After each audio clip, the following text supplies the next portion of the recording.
Ya mshokobezi sihleli bhuti ngoma kufuna nihlale ningemadoda nibuke impilo ukuthi impilo ithini. Ya bhuti ukuthi into esingayenda manje. Impilo sitawuthini. Hamba kanje bhuti impilo. Ya bayiphunyuka sibamba kuyayena.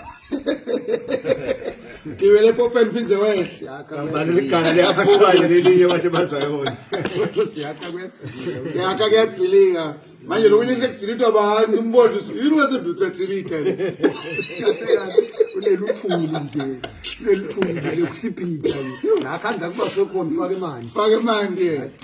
Ya bhuti ngoba namhla bengithi awududulana ngengoma bhuti kepha ke hayi. Namuhla ngathi sibobonga ngithembisene namhloma. Ame bota ukhona yini. Sitawugijimisa. Ngale ngobe kuna sishaye bhuti. Bhuti uNkulunkulu kude besingakwenda futhi besiyawukwenda besiyawushaya ingoma kuyawuthula umoya. Shaya imbamba.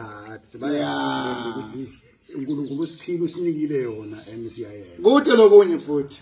Asingeke sibalekele lento yethu. Lo uNkulunkulu asinika kona. Sidalelwe kona, siphilela kona, sitawufela kona lo futhi. Ayibuse kanjalo inkosi akube nemandla kanjalo. Sihleli semlanjeni lapha bathi siplomile bafana. Kanti hayi kasikaplomi sihleli nje ke sibuka timo shokobeza ukuthi mama ufuna ubuke tinto Ubuka impilo. ibuke ngemehlo la Julie. Ibuke uqale emvu ibuke la ukhona ubuke nala uyakhonza la ushobela lapha entini. Awe inkosi amen. Hayi